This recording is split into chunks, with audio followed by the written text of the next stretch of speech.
Let's dive right in. If you're the kind of focused learner who really wants to understand the hidden gears of our planet, you are absolutely in the right place. Today's explainer is all about a totally mind-bending ecosystem, the Sundarbans. We're talking about a massive 10,000 square kilometer expanse stretching right across the border of India and Bangladesh. But what's really wild about this place is that it's neither entirely land nor entirely water. It exists in this bizarre, constantly shifting space right between the two. And unlike almost anywhere else on Earth, humans are definitely not at the top of the food chain here. In the Sundarbans, humans are the prey. To really grasp the reality of this place, just listen to this local saying: "The forest swallows them without leaving a trace." That's not a line from some horror movie. That is the everyday reality for the local fishermen.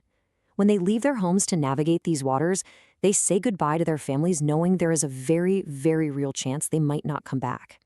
It's an environment of eerie silence, deep shadows, and sudden, unseen danger.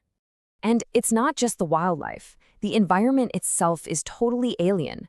The conditions are so incredibly harsh that the trees have actually had to adapt in these terrifyingly beautiful ways. They use something called pneumatophores. See, the mud there is completely starved of oxygen, so trees, like the famous Sindari tree, literally reach up out of the salt water just to breathe. The locals call them the fingers of the forest. Just imagine navigating through dense mud and murky water, and every 6 hours when the tides shift, thousands of woody, spike-like roots emerge from the ground. It literally looks like hands reaching up from the underworld just to take a breath of air. So why does this bizarre, incredibly dangerous place actually matter to us on a global scale? Well, let's rewind to 2020. Cyclone Amphan is roaring toward the coast with devastating 185-kilometer-per-hour winds. Scientists were bracing for absolute, catastrophic destruction across the coastal areas. But the Sundarbans stood in the way. It acted as Earth's ultimate climate shield. When you break down the data, the sheer power of this natural defense system is absolutely unbelievable. Without these mangroves, a storm like Amphan means pretty much total coastal destruction. But with them, the forest physically absorbs the blow. These tangled, living walls reduce deadly wind speeds by up to 30%. They completely break the storm surge. Millions of lives were saved. Think about that. A single, wild forest achieved exactly what billions of dollars in human-made, concrete infrastructure simply cannot do. And the craziest part, its job doesn't stop at storm defense. The Sundarbans absorbs roughly 4.2 million tons of carbon dioxide every single year. It's essentially a giant, perfectly self-sustaining lung for our planet. Without it, the atmospheric balance would shift drastically, and the millions of people living along the Bay of Bengal would be placed in immediate existential danger. This forest isn't just a patch of trees. It's a critical, irreplaceable piece of the Earth's climate machinery. Section 1. Mystery of the Tiger. The Sundarbans' Secret. Get this. Between 1990 and 2020, over 10,500 people were killed by tigers in this forest. And honestly, those are just the officially recorded numbers. Literally nowhere else on Earth do tigers actively and regularly hunt humans as a primary food source.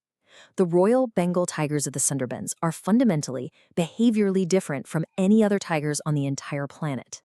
Biologically speaking, these tigers are entirely unique. I mean, they've actually evolved to swim up to 30 kilometers in open, salty ocean water. While other tigers generally avoid deep water, the Sundarbans tiger absolutely thrives in it. Their muscles have adapted over millennia to conquer the shifting tides. Whether you are out on a boat or standing on the muddy shore, you are in their territory, and you are never truly safe. They are also terrifyingly intelligent. For years, locals used this really clever trick. Because tigers are ambush predators, the workers started wearing face masks on the backs of their heads, and it worked flawlessly. Well, until 1986. The tigers observed us, they adopted, and they totally figured out the deception. They realized the masks were fake, and they just resumed their attacks. So what exactly is going on here? Why are they like this? Well, scientists have proposed 3 main theories. First up is chronic saltwater dehydration. Drinking all that salty water might literally be altering their brain chemistry, making them highly aggressive. Second, a low natural prey base forces them to look for alternative food, namely the humans who enter the forest every day. But that third theory? That is definitely the most shocking. It all comes down to generational DNA and the 1970s logging theory. Back during massive logging operations in the 70s, thousands of animals were killed and just left to rot. The tigers scavenged those remains, deeply associating the scent of human logging camps and human presence in general with an easy food source. Scientists actually believe this learned behavior was passed down from mother to cub, generation after generation. It is quite literally coded into their behavior now. Human scent means prey. We essentially created our own worst nightmare. Section 2. Life and Bonbibi. Navigating the Nightmare. Now, despite all of this danger, around 4.5 million people live right on the fringes of this forest. The woodcutters and honey collectors, they're known as the Bawali, they head into this deadly zone out of sheer economic necessity, but they never do it without respect. Their guiding principle? He who goes without greed returns safely. This actually stems from the local legend of Bonbibi, the forest goddess. Before anyone, whether they're Hindu or Muslim, enters the Sundarbans, they pray to her. The core belief is that Bonbibi punishes greed. If you take only what you need, you survive. But if you overexploit the forest, the tiger will find you. It's a profound cultural mechanism that basically enforces a sustainable balance. But while the tiger acts as the enforcer of nature's law, we humans are breaking a much bigger one. Back in the 1970s, mass logging severely disrupted the ecosystem. By 1996, Lohachara Island became the first inhabited island to completely sink beneath the ocean due to rising sea levels. And the projection for 2100 is pretty grim. 1/3 of this crucial forest is predicted to be entirely underwater due to human-induced climate change. The very forest that protects us from storms is slowly drowning because of us. Section 3. Forest Guardian. Nature's Protector. And this brings us to a massive, mind-bending twist that completely reframes everything we just talked about. We naturally look at the man-eating tiger as a monster, right? But the reality is actually the exact opposite. The tiger is nature's ultimate guardian. The only reason the Sundarbans hasn't been completely deforested by human logging, the reason this 4.2 million ton carbon sink is still standing, the reason it still protects millions from cyclones, is because humans are absolutely terrified to enter it. The tiger's aggression is the precise defense mechanism keeping this vital climate shield alive. Which leaves us with a truly terrifying question. Right now, scientists are actually testing whether giving these tigers fresh water might make them less aggressive. But what if it works? What if the tiger actually learns to fear us?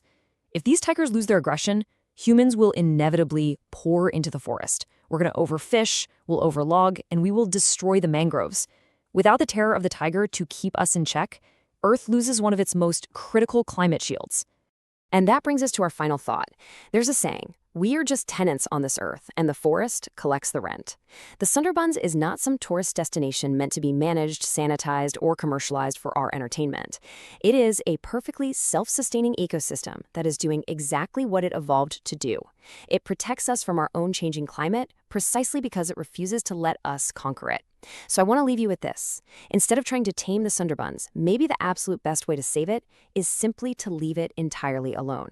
Thank you for joining me on this explainer. Keep your curiosity sharp, and I'll see you next time.